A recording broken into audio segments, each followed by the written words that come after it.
Hello and welcome for the second day of the MIDI conference. I'm really glad that we are here again for a great program. We have two sessions planned for today, a digital interaction session and machine intelligence session later.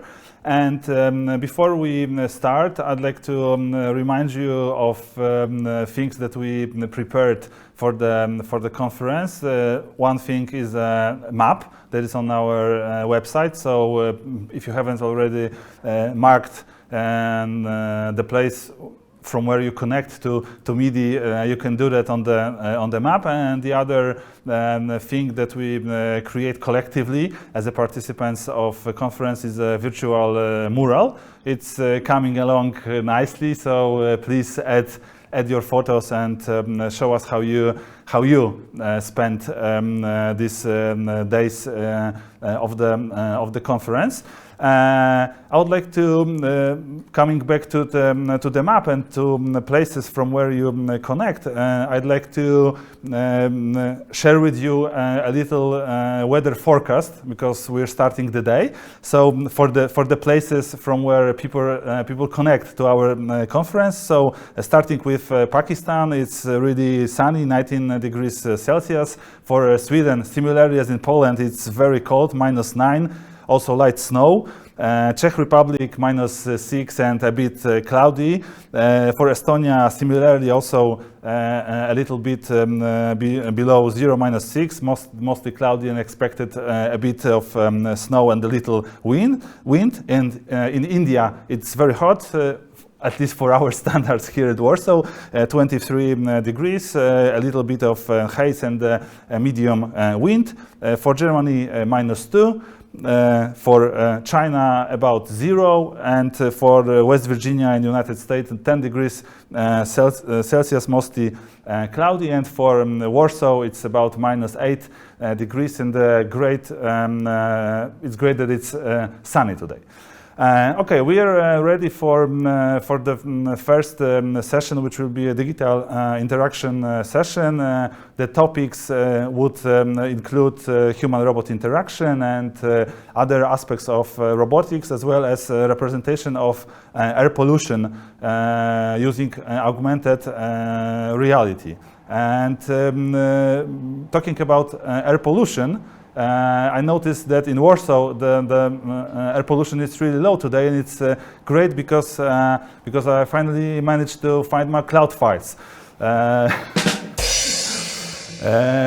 Okay, so the chair for today's session will be Wiesław Kopeć and Maciej Grzeszczuk. Wiesław, the floor is yours.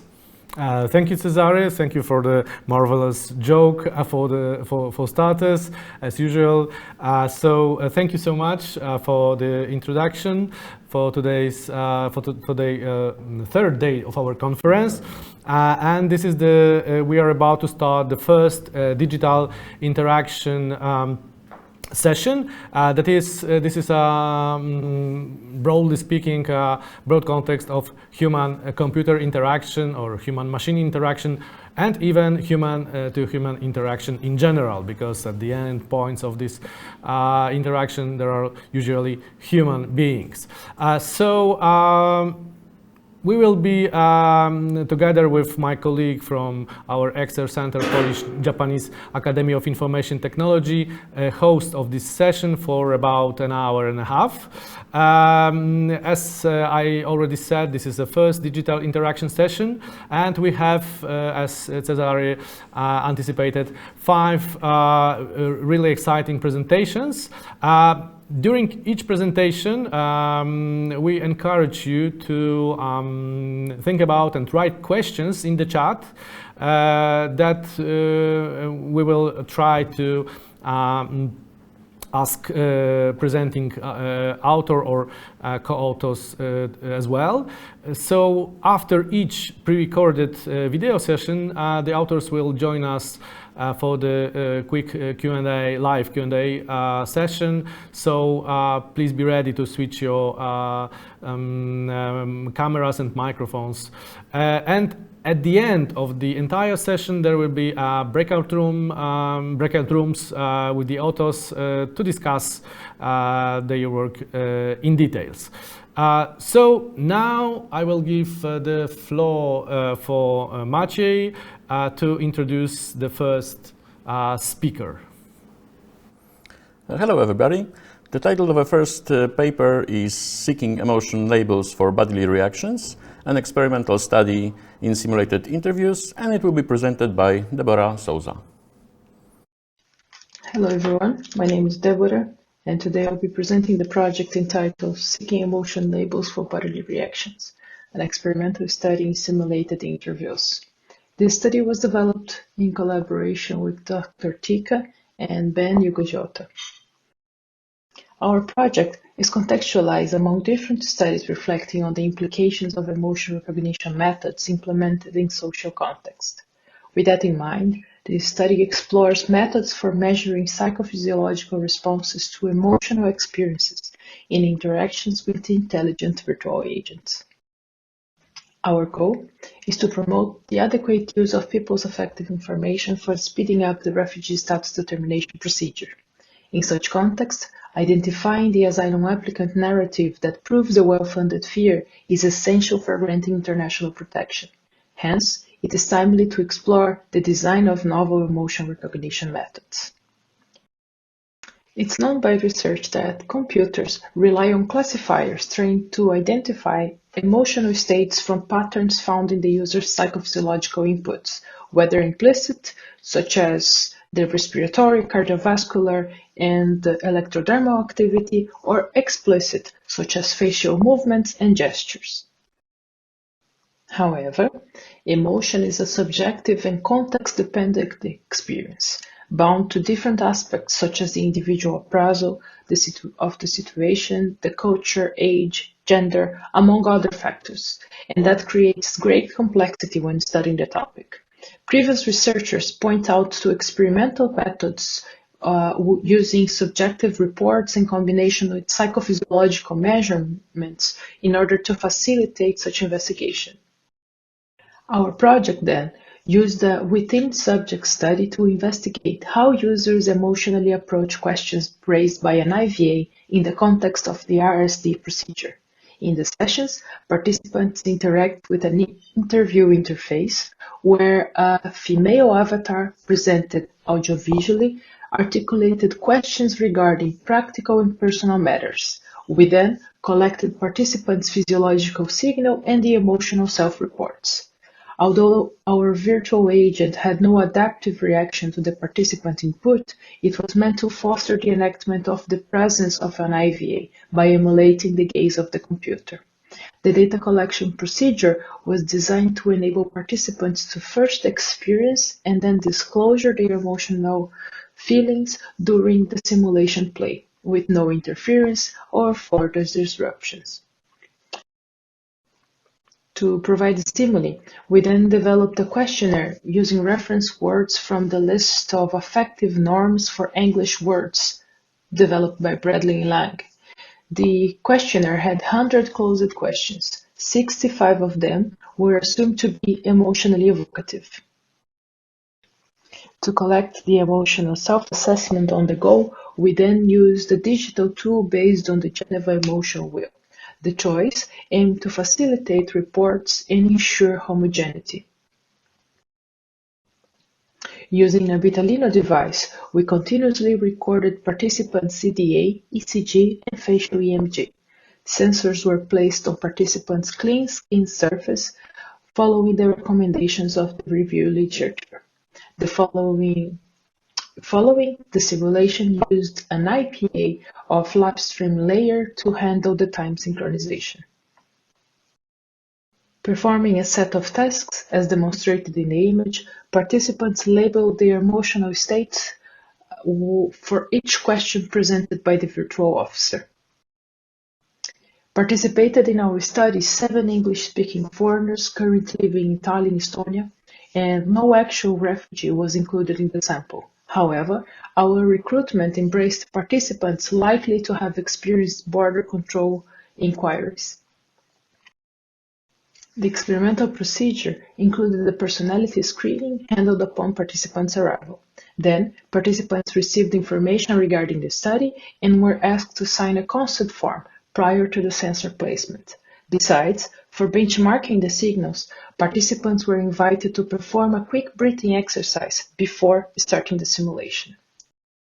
The resulting multi-source database required a composite of processing and analysis methods. First, to reduce the computation overhead, we downsampled the VO signal data, and then noise reduction and filtering was made. Constraint facing this stage has caused the removal of facial EMG data from the dataset. Two features were then extracted from the EDA data and from the ECG. Later, the biosignal features were split into epochs, with a duration based on participants' average time for completing a question. These were achieved using NeuroKit 2 processing pipeline. As each participant produced 100 inputs, our sample had 700 data points. We focused the statistical analysis on features of the physiological measurements and the labels assigned by participants.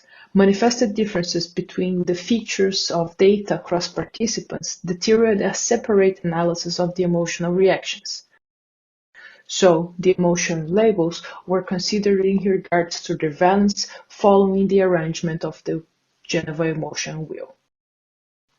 Our results show that the interview context was appraised negatively among participants, as disappointment and fear were the most reported emotions. We saw, comparing the means of ECG rates for positive and negative emotions, that the negative stimuli increased cardiac activity in participants. However, no significant difference was found in the ECG rate between the emotions of positive and negative valence.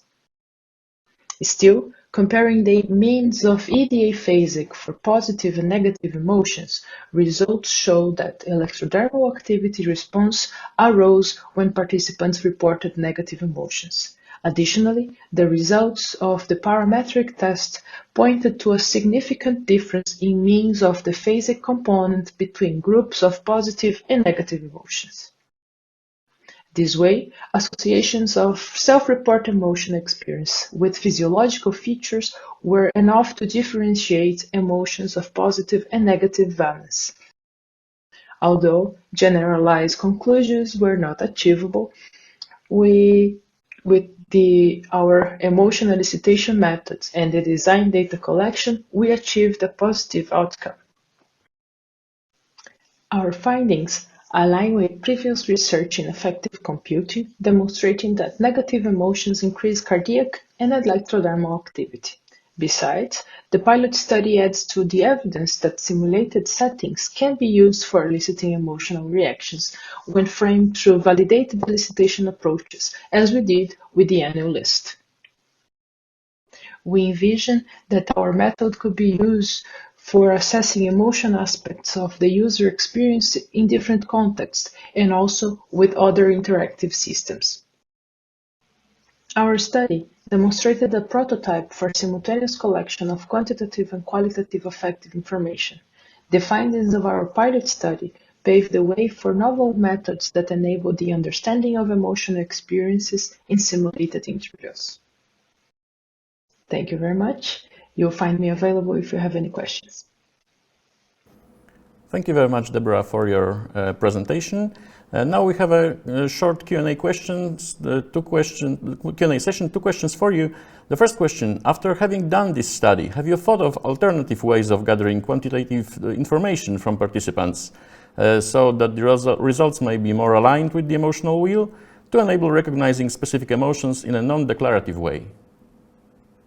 Yes, so we have the intention of running a second study following this pilot and implementing the knowledge that we achieve with this trial. It would be first to reduce the amount of physiological data that we collect. We can focus now on the two that have significant results regarding the EDA, for instance, and regarding the use of the wheel, it will be more interesting for us now to evaluate not only the positive and negative valence of the emotions, but also to be able to focus on the emotional specifically and also the intensity of each of them. Okay, thank you very much. And the second one, you've mentioned that this method can be used for other contexts as well. What could those be?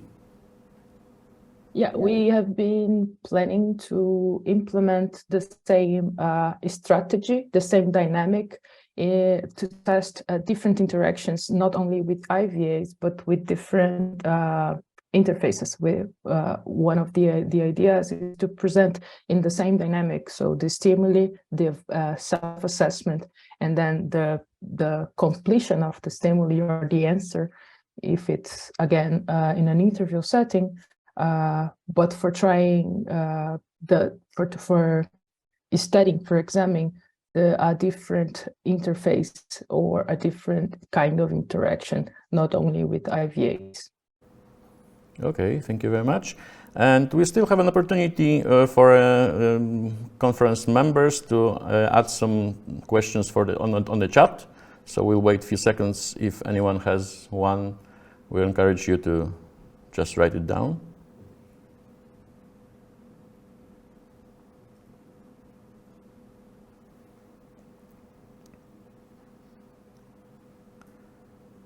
Okay, I guess nobody's typing. So thank you very much, Deborah, for your presentation and for the answers. Thank you. And I'm handing over to Wiesław for the next session.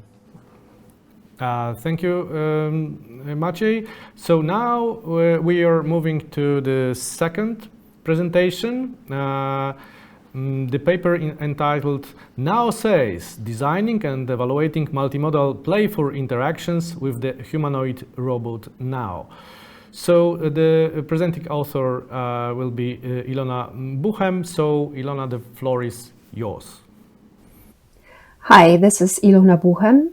I'm professor for communication and media at Berlin University of Applied Sciences in Germany. And I'm going to present our paper titled Now Says, Designing Meaningful Playful Interactions with a Humanoid Robot Now.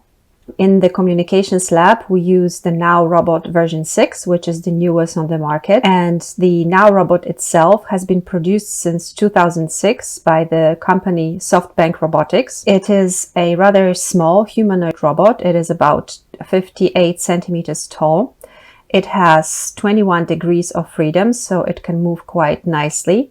And it has its own operating system. As you can see, the Now robot has a few sensors. It has tactile sensors on the head and also on the foot bumpers. It has sonars on the chest. It also uses eye, ear and foot LEDs. There is a microphone, camera and speaker integrated in the head, and Now can be connected via Ethernet port or Wi-Fi. It also has a USB port.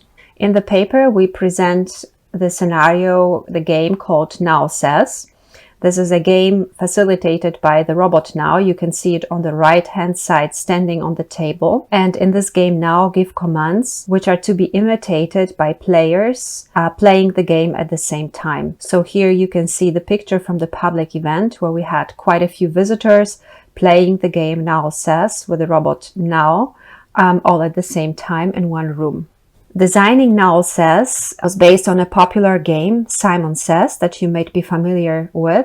In this game, a person that plays the role of Simon gives commands that are to be followed. We implemented the same design principle to the game Now Says. We designed this game as a sequence of playful interactions for players of different ages, and we tested this scenario with university students and with general public during the public event at the university. There are 10 mini activities in the game Now Says. They can be all divided into 4 categories. We have some mini activities which are related to imitating animal sounds and movements like the elephant and gorilla. We have some mini activities relating to playing music like the saxophone or air guitar. There are 3 mini activities related to body movements like stand on one leg, rub tummy and head, wave arms.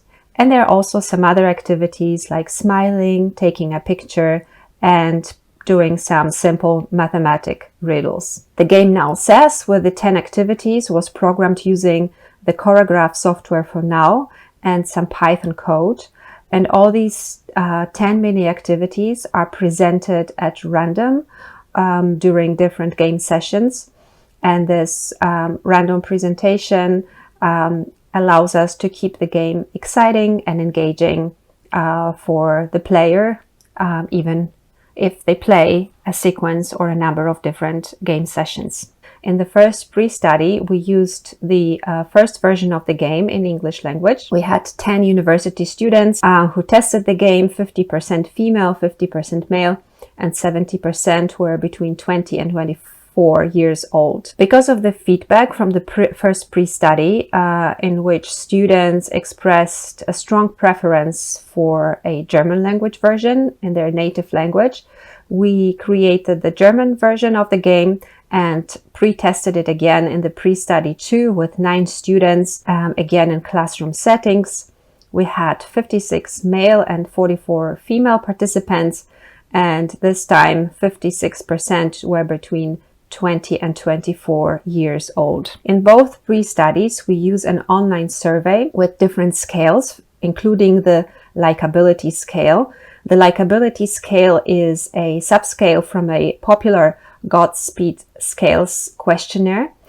And this scale focuses on evaluating the likability of the robot on a scale from 1 to 6. 1 is negative, 6 is positive. And there are a few pairs of adjectives that were evaluated by the students in both pre-studies. So the first pair of adjectives was unlikable and likable, then unfriendly, friendly, unkind, kind, unpleasant, pleasant, and the last pair, awful and nice. And as you can see, the mean values both in pre-study 1 and in pre-study 2 are all above 5, which is a very good result, a positive result, which means that in both pre-studies, the university students perceived the Now robot as a likable, friendly, kind, pleasant, and nice interaction partner or game facilitator. If we compare the results from pre-study 1 and pre-study 2, we can see that the mean values in pre-study 2 are a bit higher compared to pre-study 1. And our hypothesis here is that possibly the language version influence affected the perception of the game and the robot in some way. Our main pilot study was conducted during the public event. The public event is called Long Night of Sciences, and it takes place in Berlin every year on a specific Saturday in July. During this event, universities and research institutions open their door and invite general public to participate in different research-related and technology-related sessions. So our offer was to come and play the game Now Says.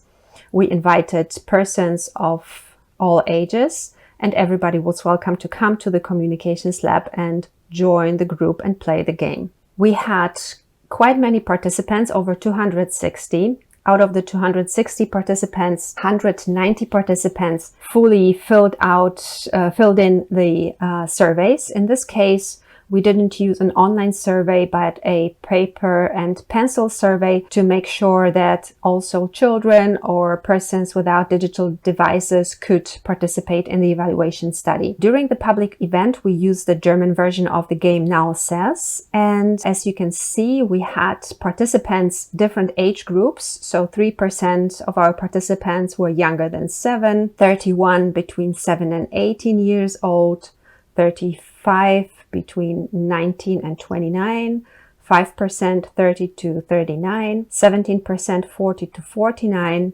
8% 50 to 59, and 1% were 60 years old or older. We had 46 female, 51 male, and 3% diverse participants. In all 3 studies, we asked the participants to answer questions about how relaxed or stressed they felt before and after playing the game Now Says. We use the scale, which is called Perkhofer Stress Scale. It is a validated single-item face rating scale, and this scale allows participants of different ages to easily assess their self-perceived level of stress on a scale from 1, no stress, fully relaxed, to 6, much stress, fully stressed. As you can see here, we have results for pre-study 1, 2, and the pilot study. And in all 3 studies, the level of perceived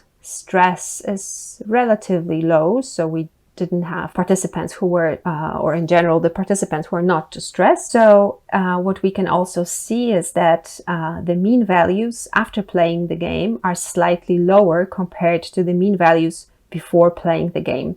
So for the pre-study 1, the mean value was 2.6 before playing the game and 2.4 after playing the game. For pre-study 2, the mean value before playing the game was 2.56 and after playing the game 1.33.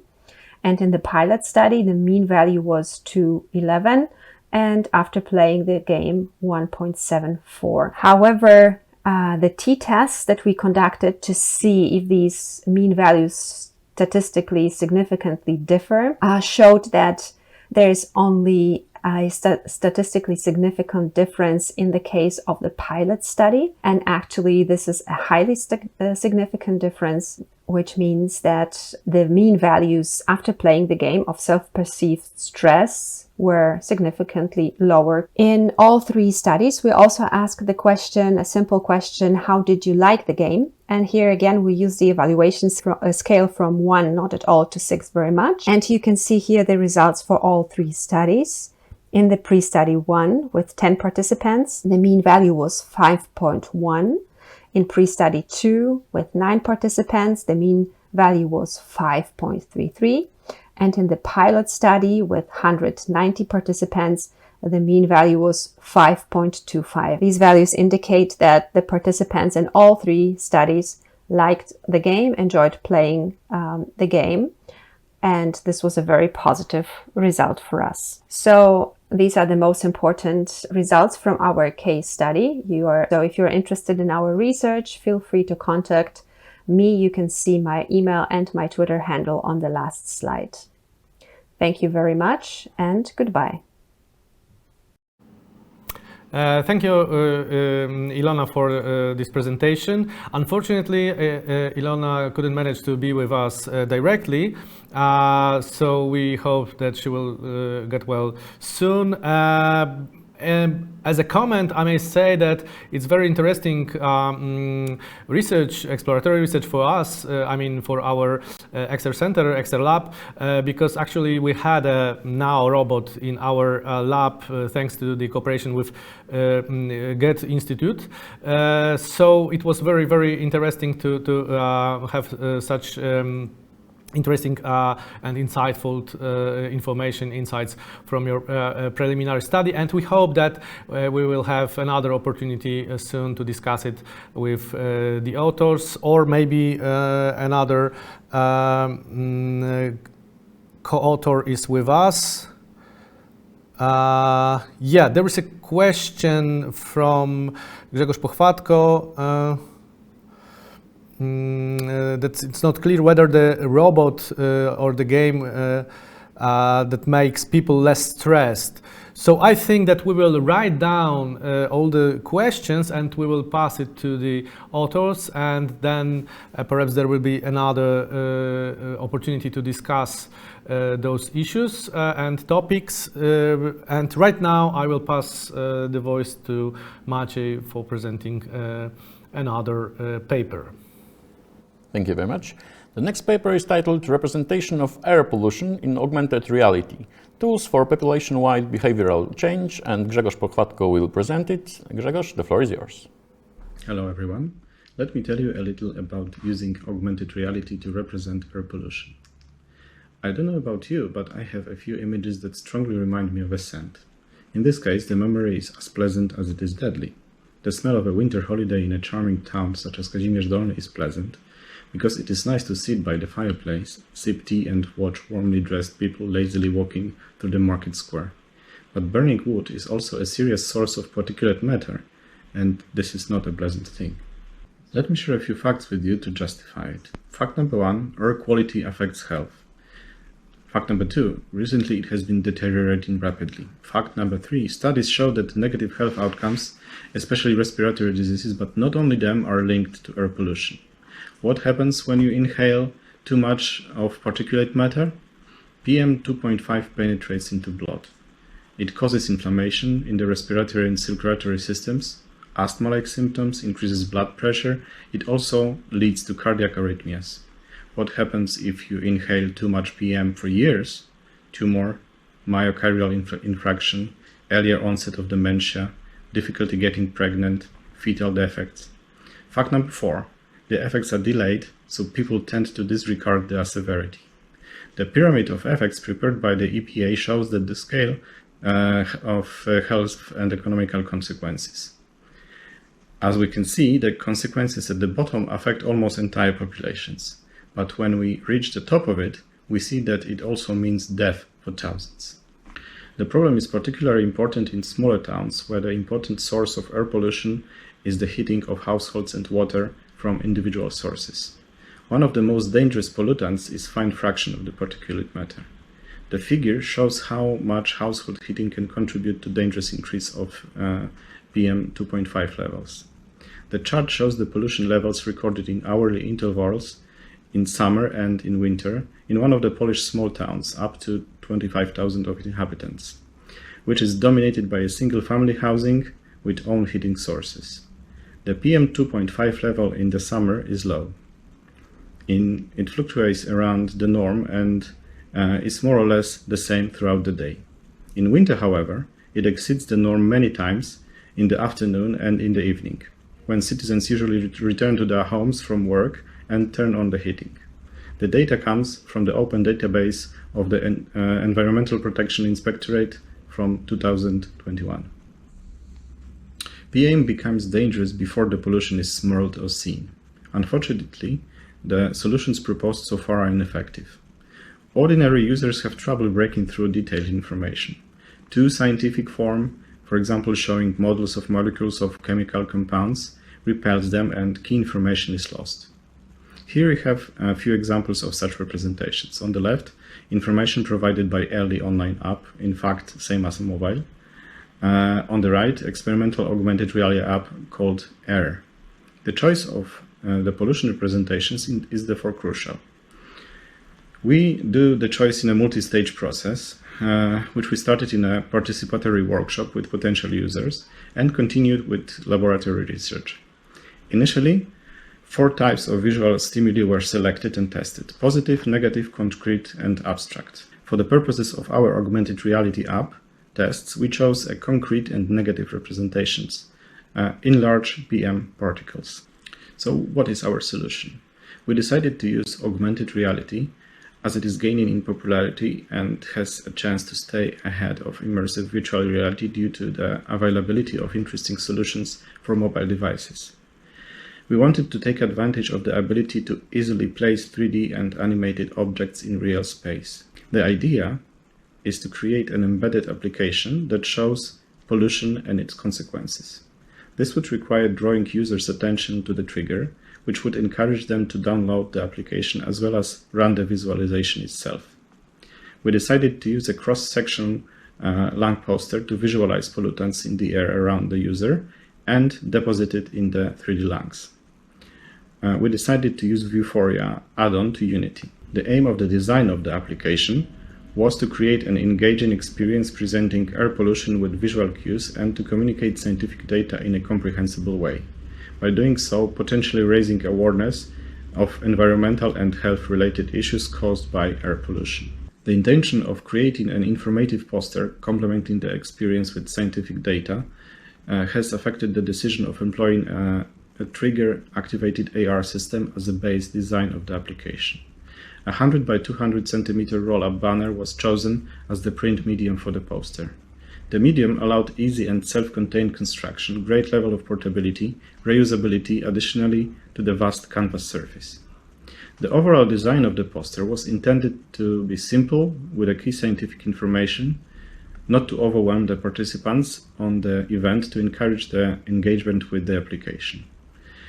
The visualization augmented upon the surroundings of the user was said to be triggered by targeting a smartphone's camera on the illustration of lungs presented in the center of an informative poster. The application was built for Android devices and pre-installed on a smartphone that was later used as a visualizing device during the open air event. On the left, you can see the trigger stimulus, the lungs. As our observations showed, placing a pictogram with a smartphone in the bottom corner encouraged passers-by to try to scan the image.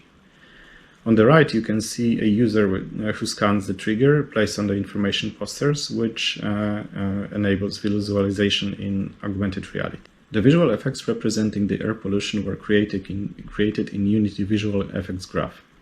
The particles were set to spawn evenly within a cube-shaped region of base measuring 6 by 7 meters and reaching 5 meters above the ground. The particles were spawned constantly with the basic lifespan set to 10 seconds and the overall capacity set to 100,000. The animation of particles was driven by turbulence node affecting the appearance of the particles floating freely in the air. Each of the particles was assigned with a random texture from a set of 16 images using a flipbook particle output method. The images were edited microscopic photographs of actual air pollution particles. The assigned textures were given random size ranging from half to 2 centimeters, and the gradient of color from dark gray to black was assigned to the particles. In order to raise the awareness of health-related issues caused by air pollution, a visualization of lungs has been chosen additionally to the visualization of air pollution particles. The animation shows the particles streaming through the trachea and obscuring the lungs. The prototype of AR application was presented to volunteers, participants of an open-air event promoting pro-ecological behavior. The event was co-organized by local authorities and non-governmental organizations. Due to the restrictions caused by the COVID pandemic, all events were held outdoors with appropriate precautions. The presentations of the prototype was one of the activities that the participants of the event, mostly parents with children, could get involved in. In order to better simulate the conditions in which the application will be used in the future, it was not announced in the information inviting to the event. Participants could take part in the pretest, which was organized as one of many stands, for example, art classes with local artists or 3D printing show. Participants who decided to test the AR application were encouraged to provide feedback to the researchers operating the stand. Many participants of the event spontaneously reacted to the information posted to the posted trigger. As intended, they tried to scan the trigger with their own phones. In such situation, the experimenters approached potential users, explained that it was a pretest of the prototype, and for security reasons, it was not possible to use their own devices yet. But they could see how it works on the device provided for this purpose. Then they showed participants how to scan a trigger on a poster, handed over a phone with the app installed, and began observing their interactions. If test subjects watched only the poster and the lungs in the AR for a long time, the experimenters encouraged them to turn around and observe the area with the layer of pollution overlaid. Most of the participants spontaneously made such an exploration. Careful observations of the lungs with pollutants entering them was rather avoided. Most users focused on watching pollution particles in the air. Users expressed overall positive opinions of the app, but pointed out some doubts. More details and specific statements can be found in the text. In conclusion, visualizing key data with mobile AR is a reliable way of grounding and understanding of information within the context of the environment it is displayed over. In this way, people living in a certain area may better realize the invisible presence of air pollution and how it may affect their health, but, as our subjects mentioned, only if they care to stop and check. Still, we hope that our application prototype will serve as a proof of concept for larger information campaigns on air pollution, so that they are created in a more impactful and understandable way, relevant to their target users. Thank you for your attention. Thank you very much, Grzegorz, for your presentation. Our XR lab was actually involved in this research, so we're familiar with some of it, but still I'd like to know your perspective on what are your expectations on the sustainability of such AR visualizations? Was the interest at the event due to novelty? And if so, how can it be sustained in the long term? Well, I think that augmented reality in general will become more and more popular, and people will get used to such applications. So the sustainability will be, so to say, approved by itself. So people will still will simply find it totally normal that there are some mixed reality applications all around them, and everything is actually somehow enhanced by such solutions. And I don't think that we'll have problem with that. On the contrary, I would say that we will have to find some ways for our apps to go through this information clutter that will occur after some time. But I think also that this is a pretty good way of making this connection between something that is totally unavailable, invisible, and what people simply do not realize. Yeah.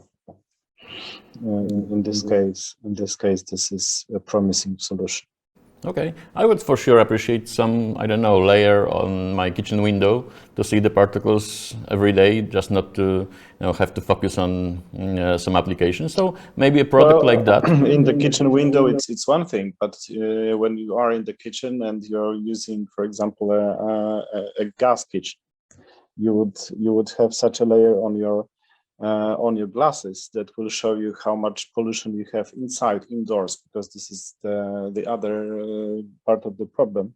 Actually, we are focusing more on the pollution that takes place outside our homes, but also the pollution that is inside our homes. It's very serious problem, which people do not realize as well. You're right. Have you thought of some other ways of using AR to fight pollution other than awareness campaigns? Maybe some educational applications?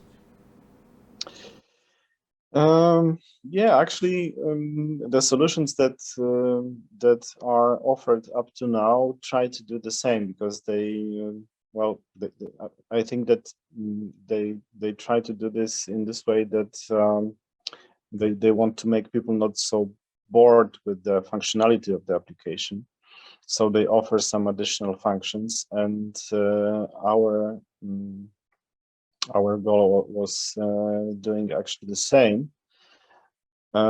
Although I would say that less is more, and let's try with some small steps. Education is very important, of course, but to educate people, you need some motivated users, and we want to start with a very not motivated population first to raise awareness. So this is the more important goal, I guess.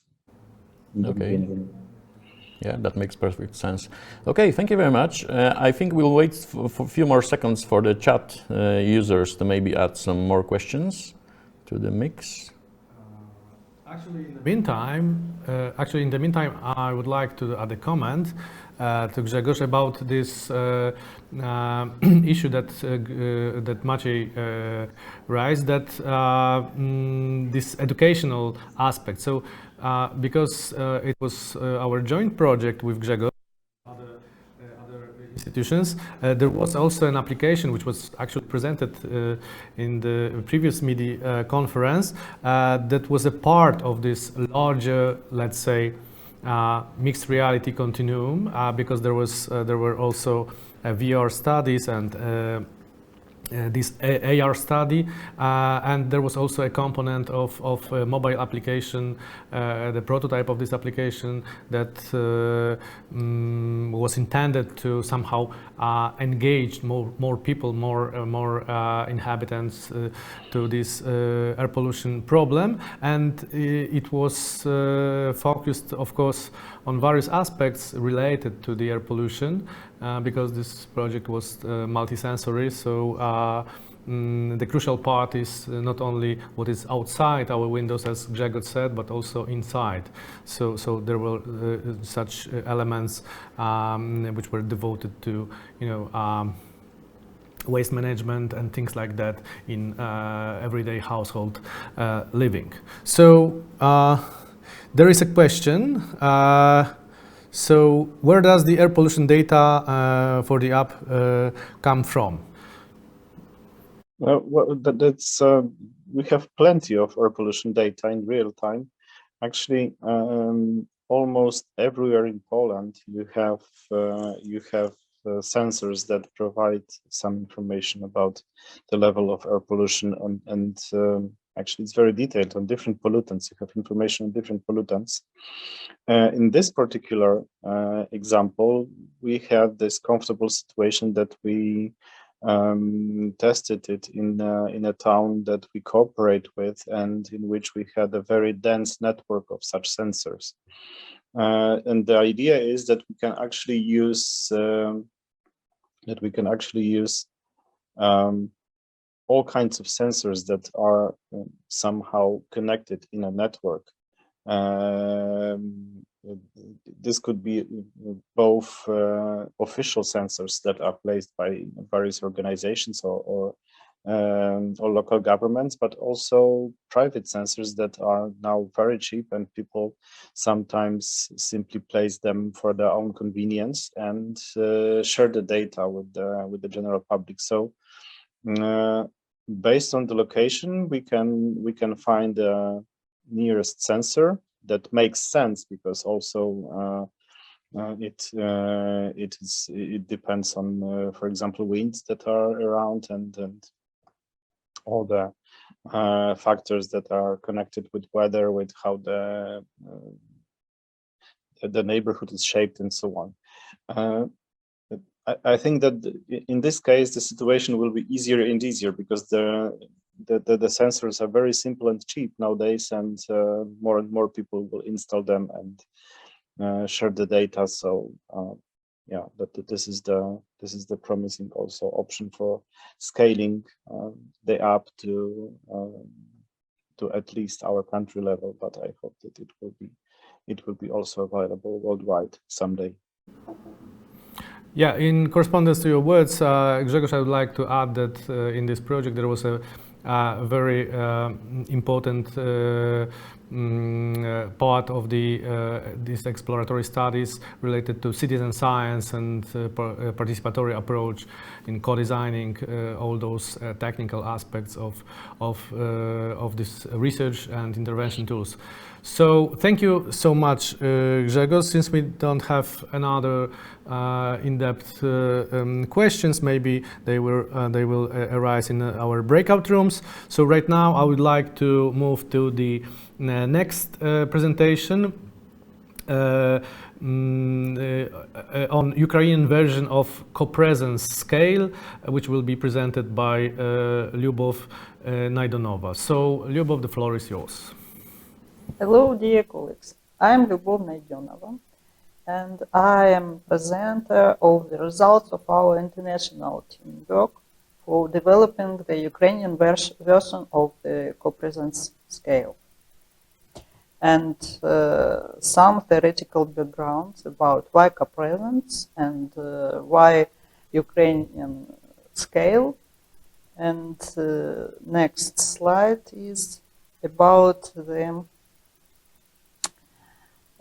phenomenon of co-presence. It is very popular phenomenon because it is about communication, human-human or human-machine communication, and about the quality of this communication.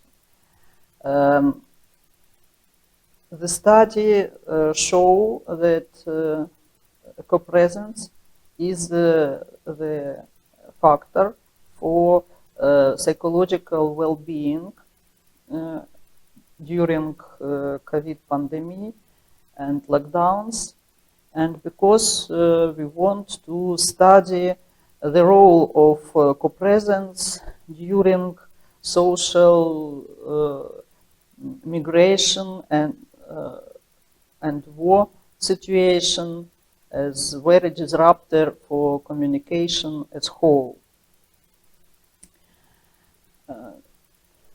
Why Ukrainian scale is needed?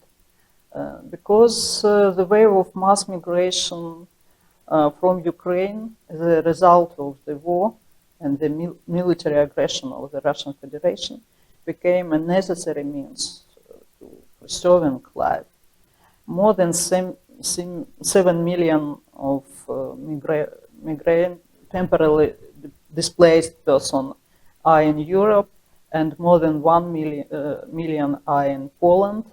And it is the challenge for research, and because we need Ukrainian language methods for developed and adapted.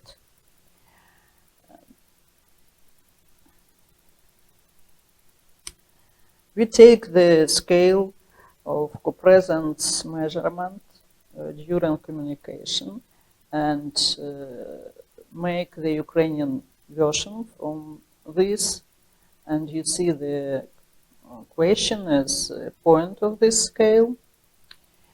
And what is the procedure of our research? On the next slide, we can see our original scale procedure as instruction, and the scale for measurement from 1 to 5. It is a Likert scale. And about translation procedure, they are at 3 steps in procedure, from original Polish translation into Ukrainian, and discussion about discrepancy, and back translated into Polish. And this is the normal procedure for adaptation. And sample is Ukrainian participants who lived in Poland, and more than 17% is migrants who come after the 24th of February. It is a war migrants, and demography characteristics is about more than half part of this is the woman, and it is really as in migrant population in Poland. And data were collected through different way, face-to-face, and through internet communication. And it is the limits of our research, but for adaptation of the scale, it is appropriated. As our early studies show, copresence is connected with other variables, and because we control these variables in, where we adapted the scale, it is about housing conditions and work, about living condition and cohabitant, and internet condition. 1/3 of our participants work in office, and 1/3 work remotely, and some of them without are unemployed. Cohabitant is about children who live with our participants in the same place. And internet condition, and show that it is good for more of participants, and the most gadget device for communication is mobile phone. And what is results of our study?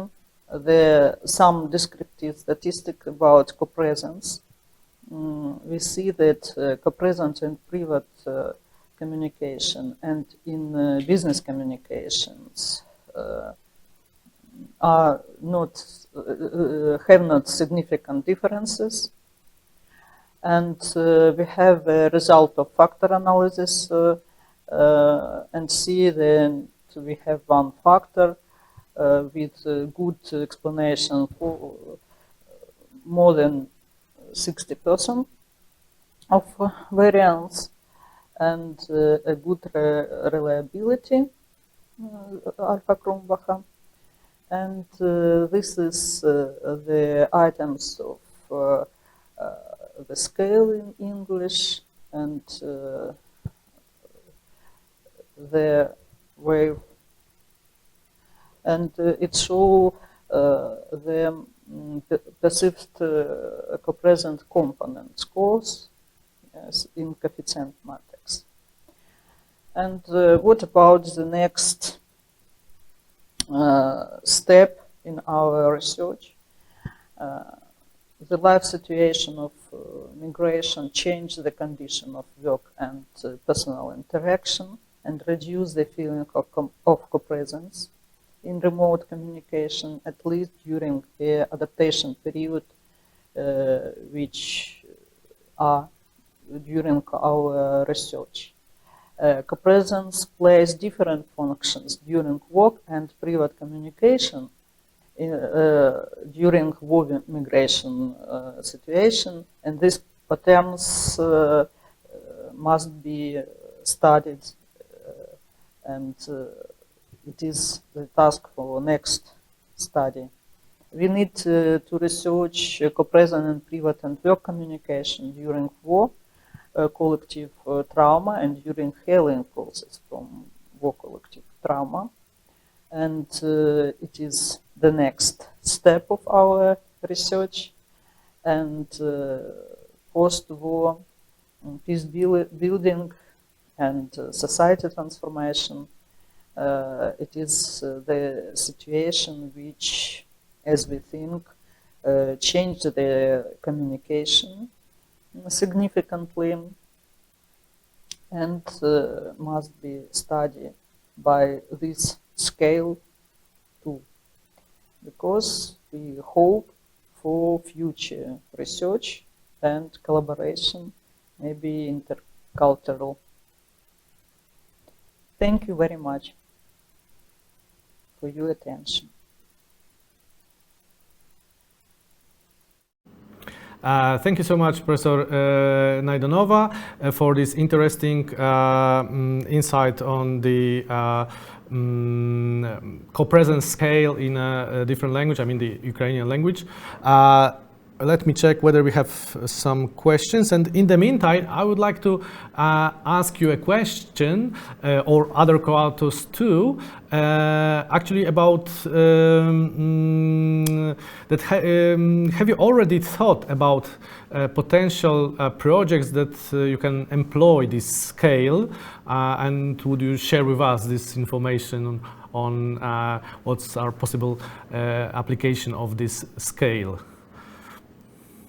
Yes, we have an idea, and we have a pilot project to study the role of co-presence in media traumatization during the war. We have a situation when media multiply the tragic events and the auditorium feeling the same as in real events. And because the post-traumatic stress disorder is the problem for our population in Ukraine and for migrants too. And we study this situation of war, media traumatization, in the context of the role of co-presence. We have this study and have a data, and just now we analyze this in connection with well-being and symptoms of post-traumatic stress disorder. Oh, it sounds really interesting in terms of this potential application of immersive systems in this post-traumatic stress disorder facing this problem. So thank you so much for this information. And in the meantime, I have also another question. As you mentioned, it is quite important to provide better Ukrainian language validated tools. So have you thought about some other scales besides the co-presence scale that may be useful in this in your future studies, your or other studies related to your area of research? Yes, we have some scales for adaptation during our collaboration in our team.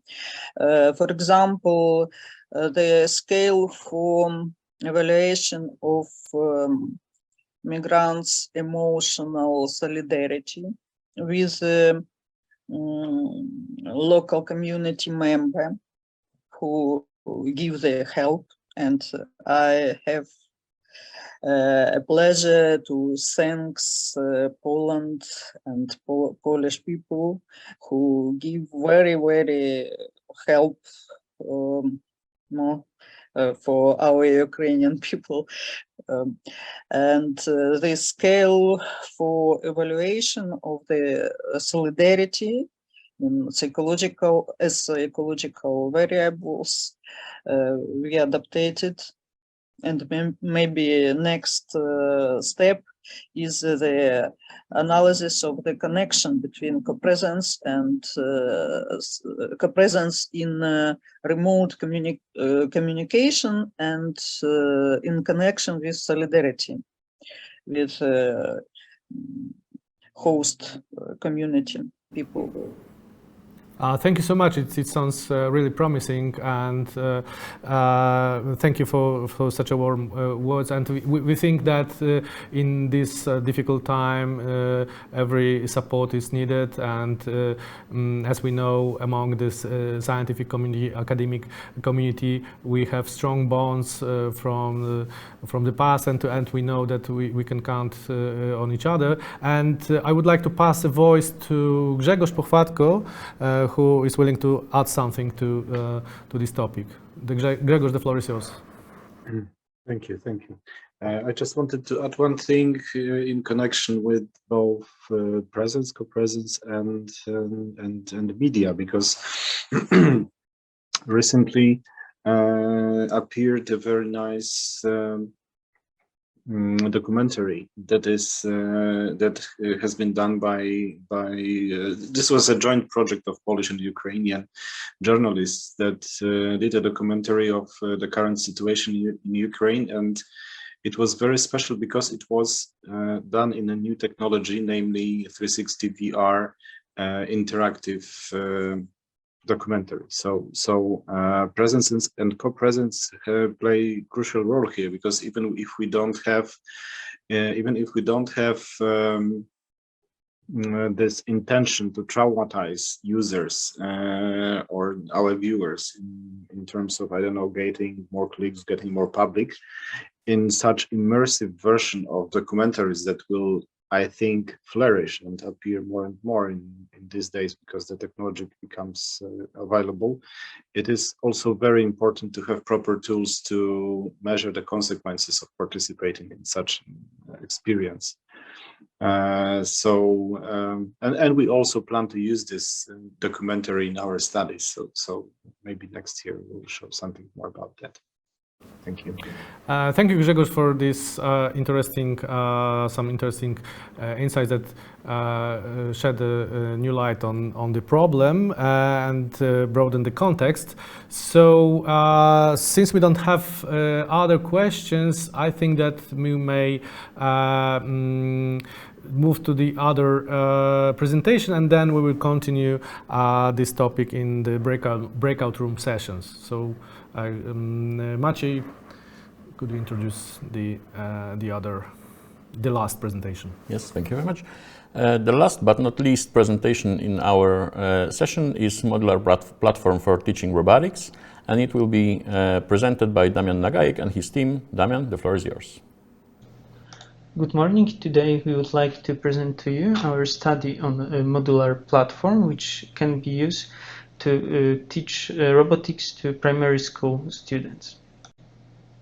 We would like to show you why we've done such studies, what is the construction of this new platform, what are the features and how it functions, what tests we've done with it, and what are the results.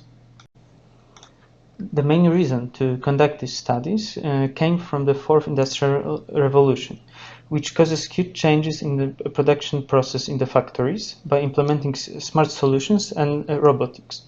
For example, artificial intelligence is used to control the production process, and widespread communication between appliances is also implemented.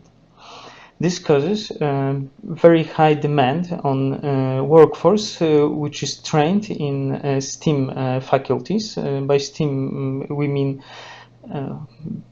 science, technology, engineering, art and mathematics. And according to some studies, we lack of such people, and to maintain undisturbed economic growth, we need to encourage young people to learn in STEM faculties.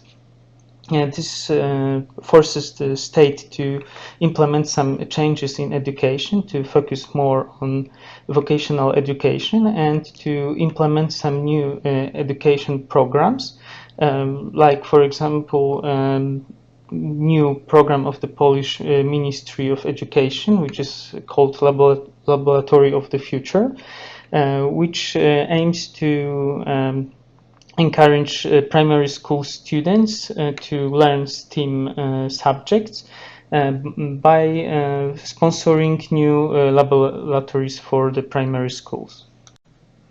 We have some experience in teaching students. We've already organized some workshops for high school and vocational school students, and during this workshop we've used Arduino-based sets. And we think that these Arduino sets are a bit too complicated for primary school students because programming of components is a bit hard, and also connecting the components is complicated and need a lot of precision. And to simplify the whole process of constructing the new electronic device, we thought about using Lego with additional electronic sets and some software which is built in the modular fashion. Now let's move to the construction part. We used a modular approach for this. For the whole construction we used off-the-shelf components. All components are commercially available. This also gives us the opportunity to expand with more black boxes. Moreover, we are building a software base for the future projects. From the components, show it on the picture, we build the final construction. Of course, we started with the prototypes exactly a tricycle, but it had problems with mobility and stability. And we fixed that with expanding the whole construction. Let's move to the next point. We try to keep the whole design as simple as possible. The battery-powered Raspberry Pi takes data from the camera. Intel Neural Computer Stick 2 supports the calculation on the Raspberry. Calculated data is sent to build head, and finally the signal goes to the motors and the whole constructor starts moving. The next point is the operation of the algorithm. For the user's point of view, we just need to determine the size of the detection area and set the settings of the motors.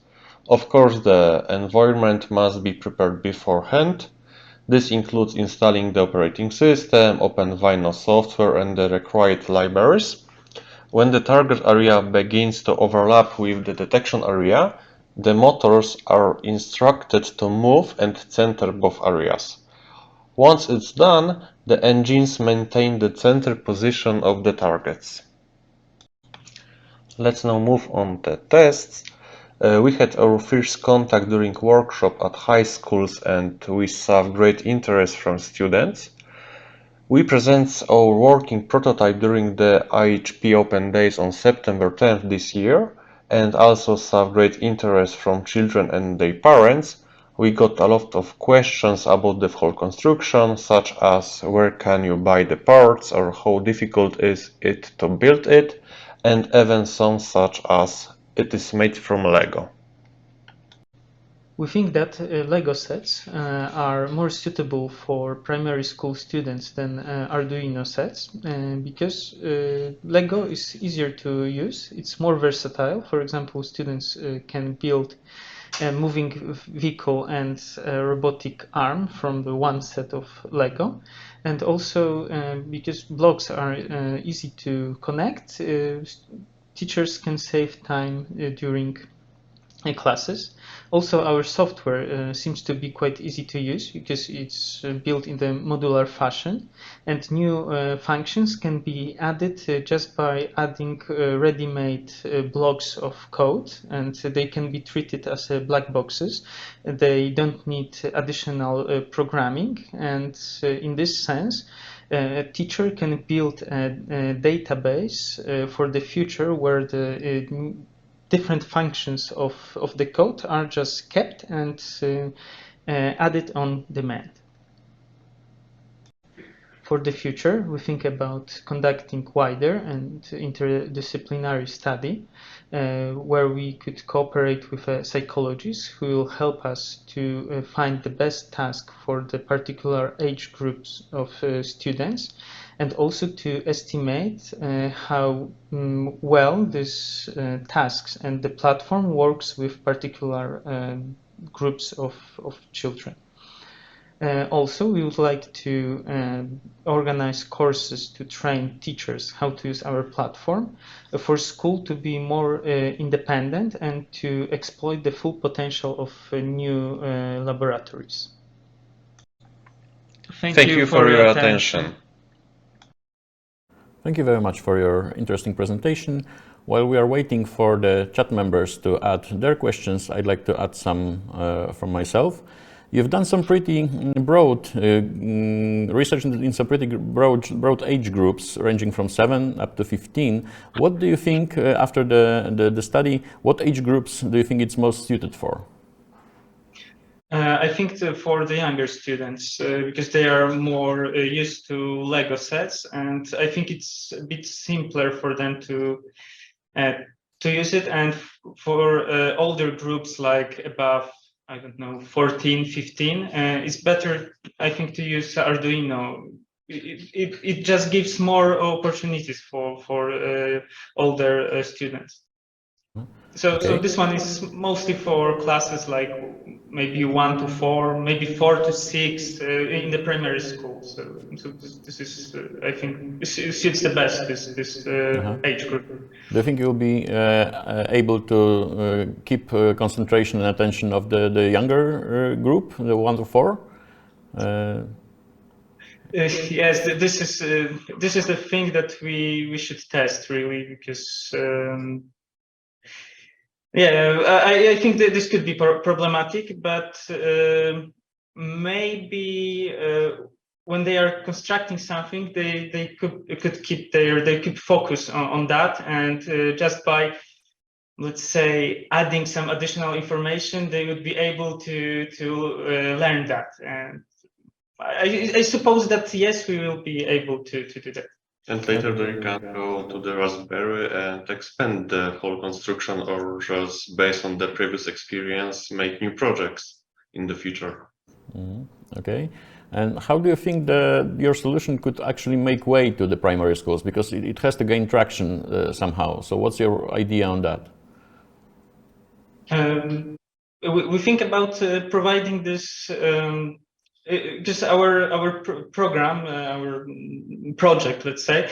There's an educational part in that, and we think that maybe we could just go to schools and show this to teachers, like teach them teach them how to teach, let's say, in this way.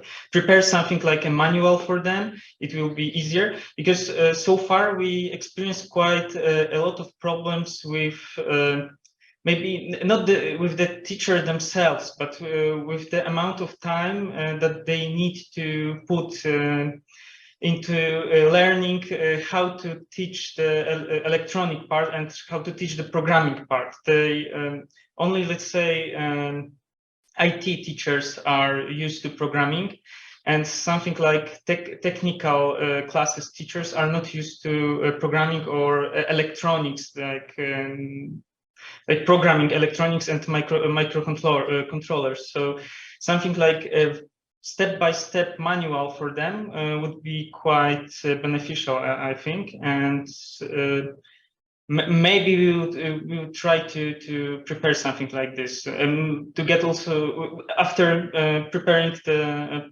not presentation, but after preparing a program for schools, like going to schools by ourselves, we will try to gain feedback from the teachers, what they would like to have to prepare themselves. Okay, I was asking about the age groups because actually I think that the role of the community could also be significant in sustaining the project in the long term, because the interest in the teachers is only as big as the classes they have to teach, and actually if someone could actually be interested in doing some maybe competition, maybe some countrywide or regional competitions, that would actually show that there's some benefit in taking care of the robotics in the free time. And also that would build up the code base and the modules that could later be used by the next groups. So actually I think that the shifting focus a little bit into the older groups, well, despite that you think of course that the group is also suited to use Arduino, but also the Lego Mindstorms is for all ages. So it can be used also in the more advanced groups, and they could benefit, and they could just give that traction that it's needed to not the project to fade out early or too early to actually be significant. Okay. And we have also a question from the audience. What do you think about this cross-aging group?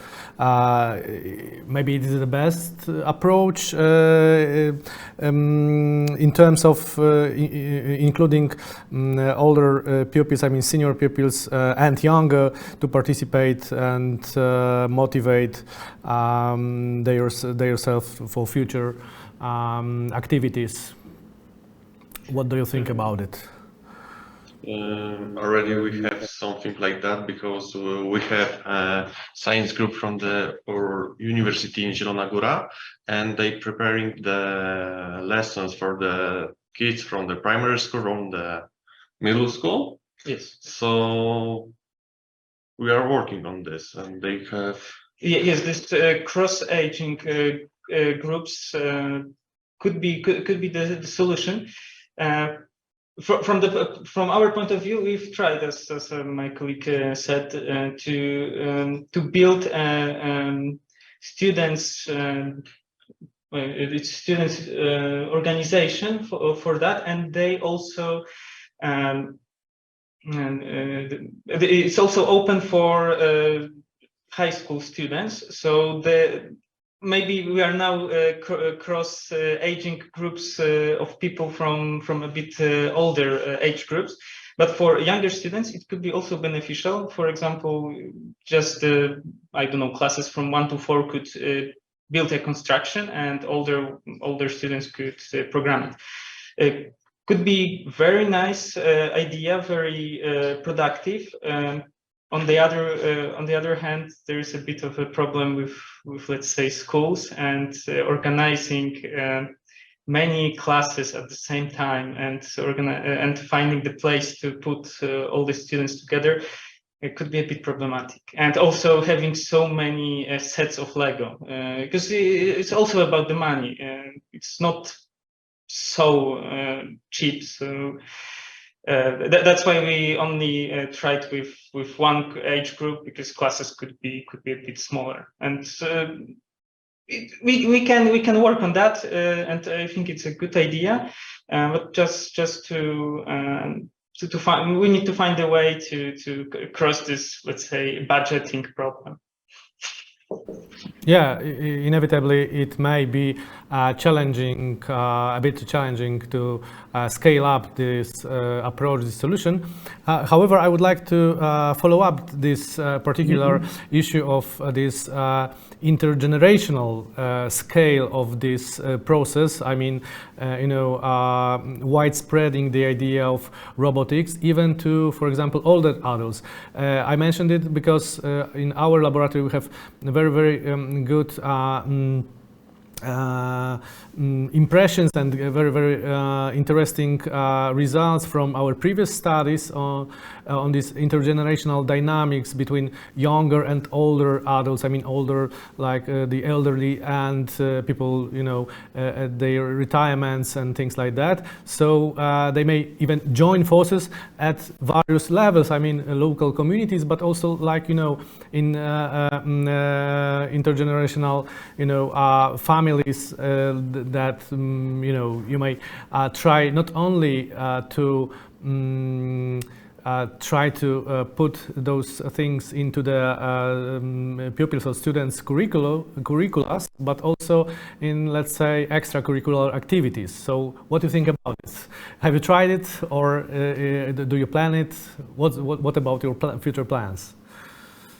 For older students, for older students, or more like in this interaction. Yeah, I mean, interaction. We've prepared some events for like everybody, for children, for their parents. We participated in that with totally different project, not with Lego, but with something like robotic arm that we prepared, and software that we prepared for it. They were interested in that, but we've never tried to teach them that. We've tried to show them how it works, but not how to program it. We've never thought about that, but it could be a nice beneficial idea for promoting robotics. That's true. Yeah, so culturally, on behalf of our team and our expertise, I would like to encourage you to at least try some these kind of events, intergenerational events. Then when people may join forces and learn from each other. I mean, the younger counterparts and the older counterparts. It's important from the findings of our studies that they should cooperate. There is also a kind of scale for measuring it, and we may remain in contact. So I think that this is really huge potential. It's such approach. This let's say it also fits into the citizen science approach in general. So it's very interesting. So thank you so much for this interesting presentation and the discussion. I would like to thank all the authors for their contributions, and of course all the audience for staying with us.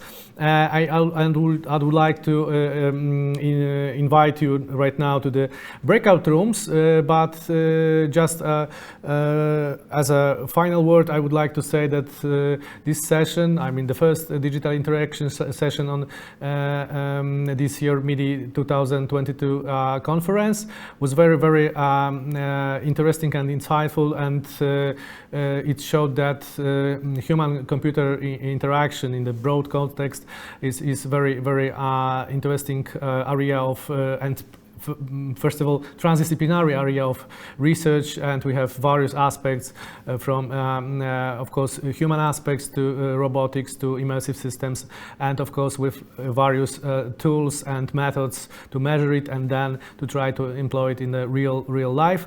So before we split to the breakout rooms, I would like to say that the next session will start in about half an hour, I mean at noon, but prior to this session there will be another meditation session at 10 to 12. So right now I would like to invite you all to the particular breakout rooms.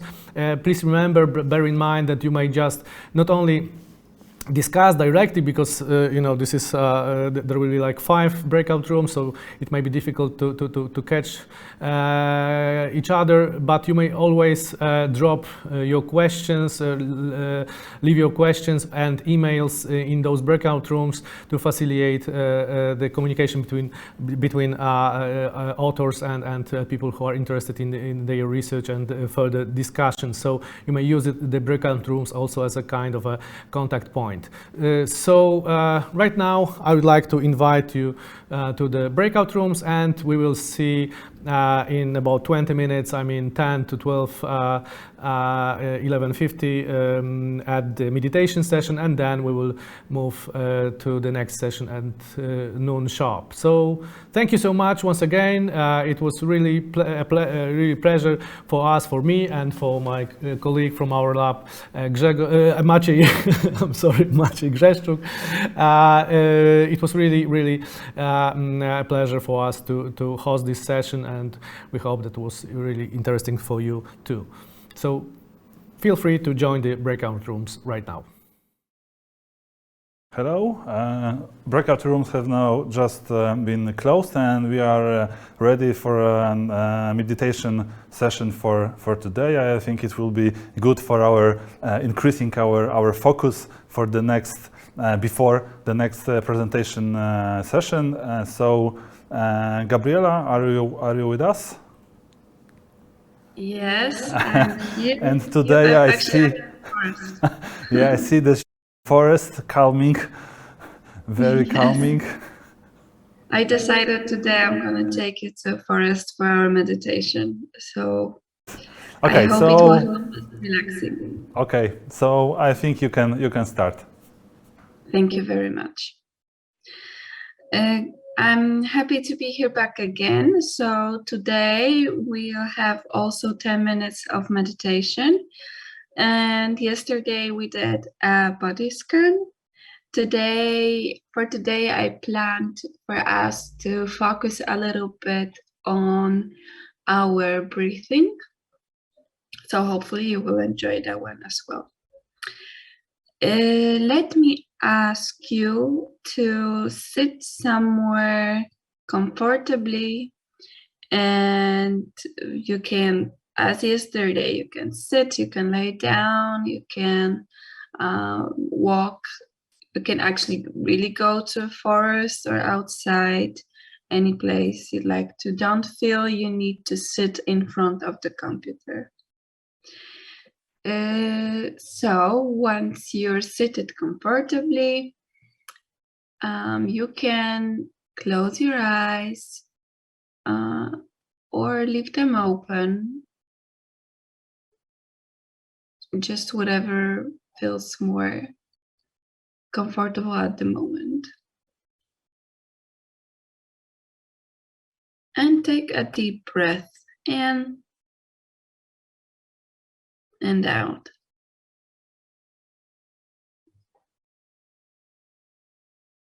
For this little moment, I would like to ask you to feel your environment where you are. Maybe feel with your body.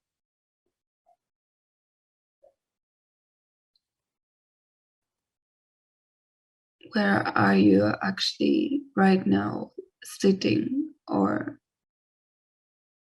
laying down or walking? What's happening? Which parts of your body help you to feel your environment? How do you feel it? Is it warm or cold?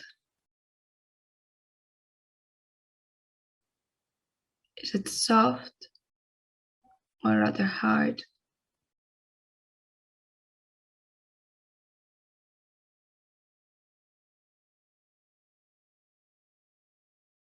Maybe you can hear some sounds Maybe there's some noise coming to you. Maybe there's a melody. Maybe it's a street noise. Maybe you can hear some birds.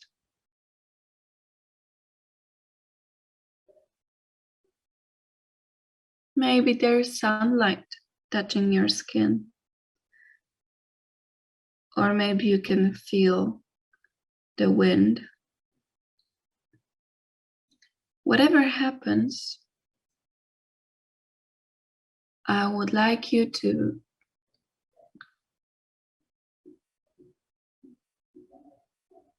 feel it and let it go. And now try to slowly move your attention towards yourself, towards your breath. You don't need to manipulate your breath. You don't need to influence it in any way. Just feel it. How does it feel for you to take a breath in? Which parts of your body help you taking a breath?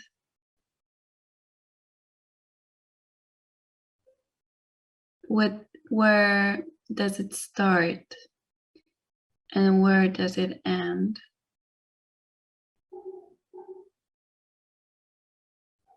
Can you actually feel the air? And the same way with your breath out. How does it feel for you?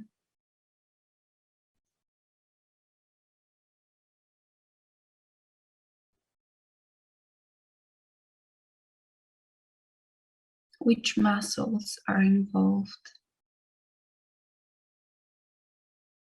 And while you're trying to focus on your breath, there may appear some thoughts and feelings. And it's okay.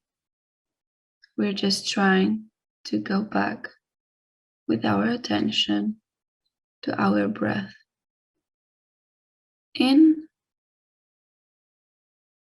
and out.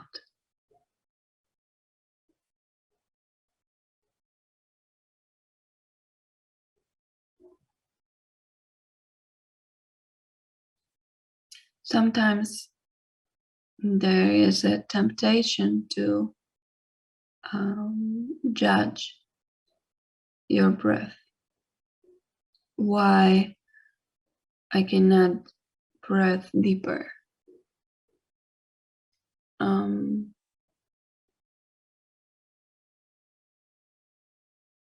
Why does it feel the way it feels? Is it good or bad?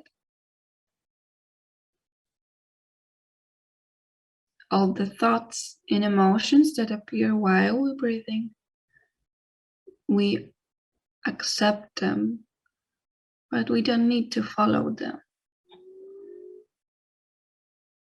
or to judge our breath or to judge ourselves. A judgment is just a thought that comes and goes.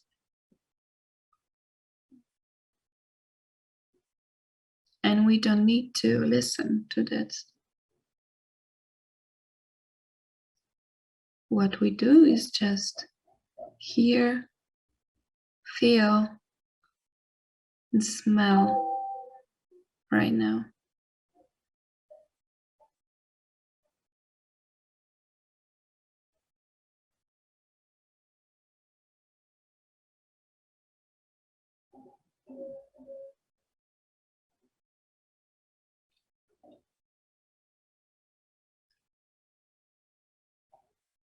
this meditation will soon be finished.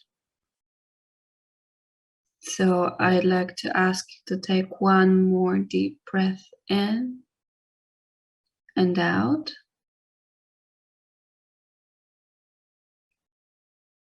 Maybe open your eyes if they were closed before.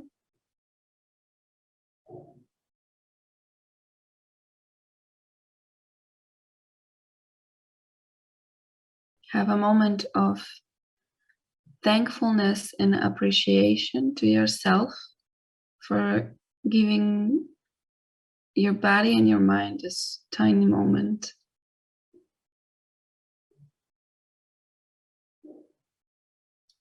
Maybe you can look around, see where you are. Go back to your space.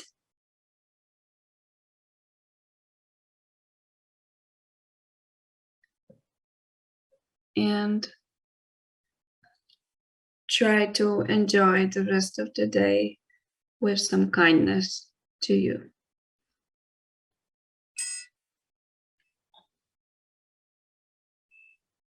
Thank you.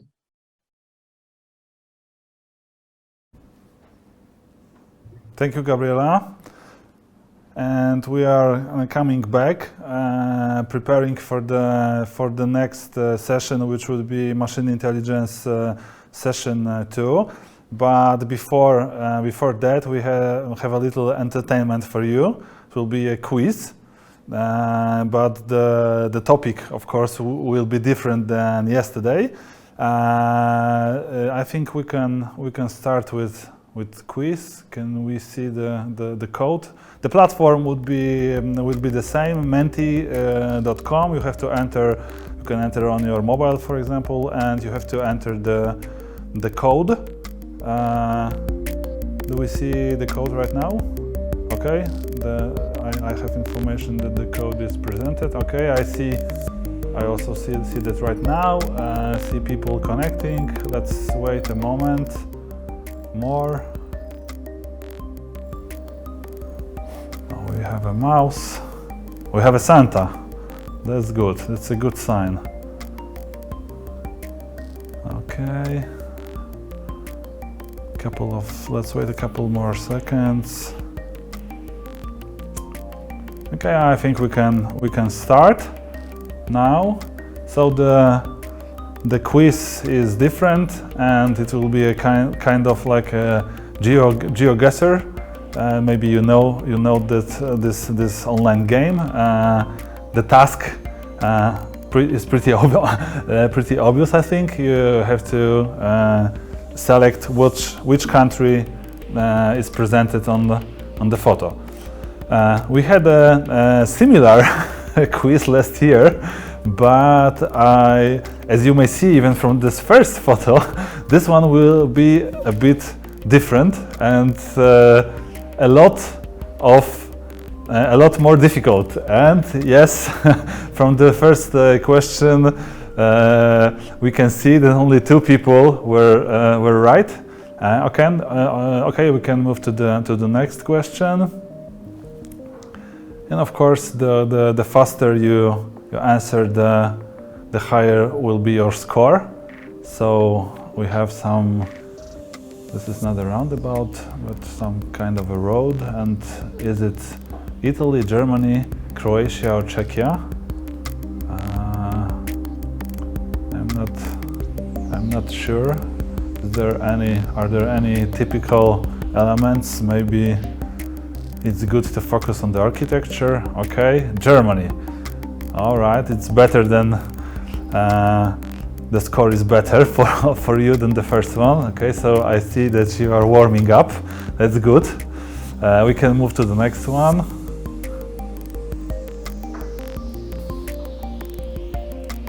Okay, we have some kind of forest, road and forest. I think this road maybe is too good for Polish road of this kind through the forest, but not sure, so I won't tell anything more, won't help you.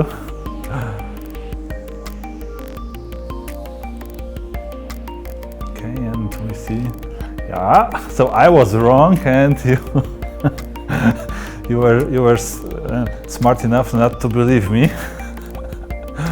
when I said it's not Poland. Okay, let's see what's next. Okay, we have some kind of numbers on the road, so maybe it's possible to read that and know the number of, at least the style of numbering of roads for this country. Is it Spain, is it Greece, is it Slovenia, or is it Portugal?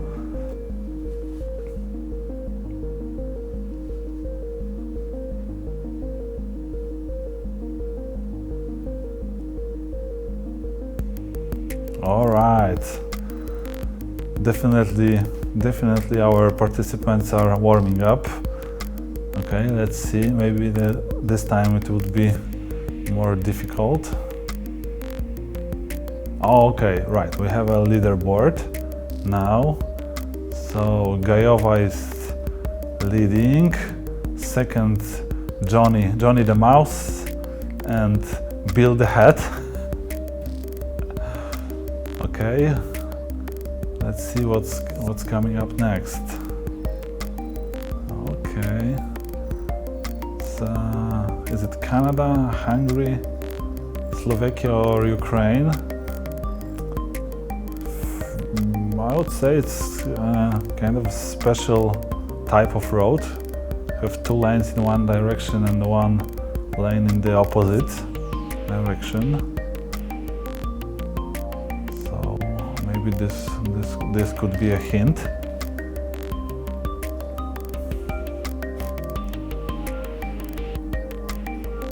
All right, yeah. I'm surprised that you know Ukrainian roads so well. We can move to the next question, I think.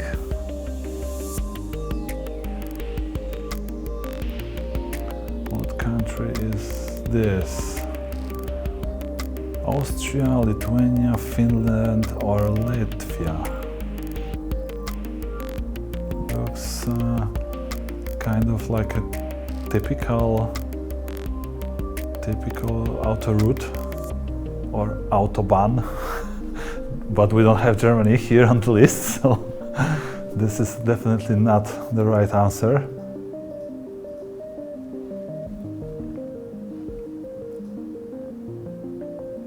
Oh, it was not easy.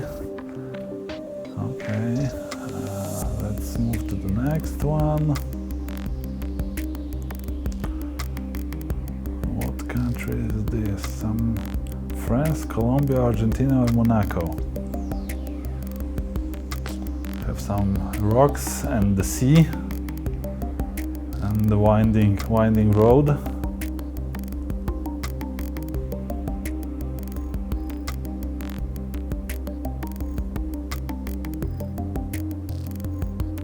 And 5 seconds left to give the answer.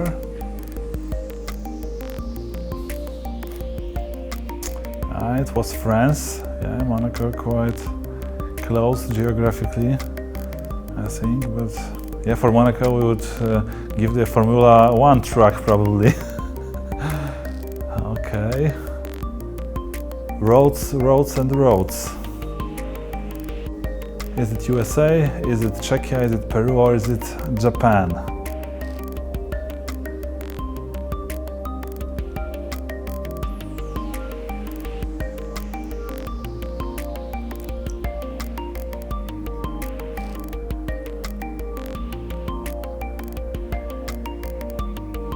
Okay, it's last moment to give your answers. It was Czechia, yeah, but a lot of participants thought it was USA. Yeah, maybe like kind of a scenic route through some kind of national park in the US. Could look like this. Yeah, like I said, this quiz is more difficult than the one from the last year. Okay, we can move to the next question. Okay, we have a leaderboard now. Is Gajova still on the lead? No, we have a new leader, it's Mimi. Then we have Mariusz, and Gajova is on the 3rd place. Okay, last 5 questions to go. This one is very, very difficult.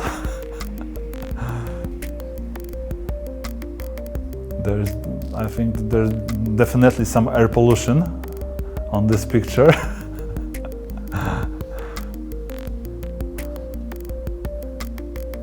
Okay, and 10 seconds to go. All right, we have all the, yeah, Pakistan, yeah, and it was Pakistan. Maybe it was fog, maybe it was air pollution, we don't know. We can move to the next one. So 4 more to go. Okay, this one might be easy, I think. Is it Jordan? Is it RPA? South Africa? Is it Brazil? Or is it USA? Yeah, RPA is Polish for Republic of South Africa. So if you don't speak Polish, quick translation for you.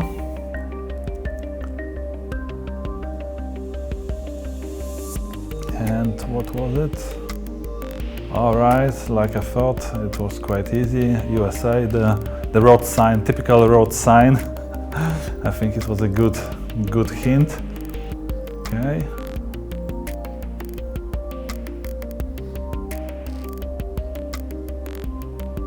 Is it Canada? Is it Denmark? Is it Sweden? Or is it Norway? Yeah, this is. We have Scandinavian countries: Norway, Sweden, Canada, and Denmark. Yeah, similar climate, so it might be difficult to guess, right? All right, and Canada was selected by the same number of players, so yeah, this was quite difficult. And we have, is it the last one, or do we have one more? Okay, we'll see in a moment. Is it Bulgaria? Is it Moldova? Is it Turkey? Or is it Kenya?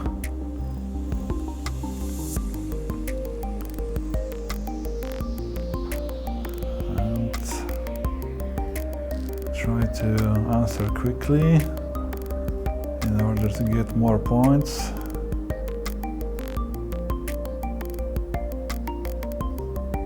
Okay, 3, 2, 1, and time's up. Yeah, it was Turkey, but the other answers were very often chose very often. Okay, we can move to the next. Okay, we have leaderboard.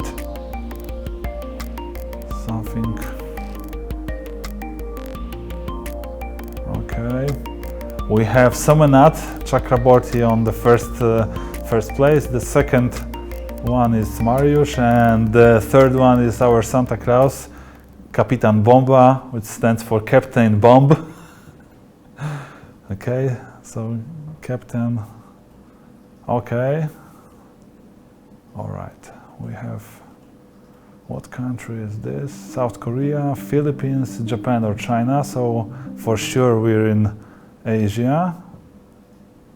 But which one is that?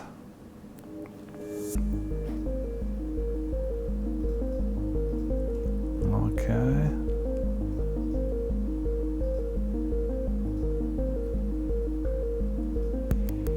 Five, 4, 3, 2, 1, and time's up. Oh, so this one, yeah, this was the hardest so far. Nobody guessed right. Okay, 3 more questions left.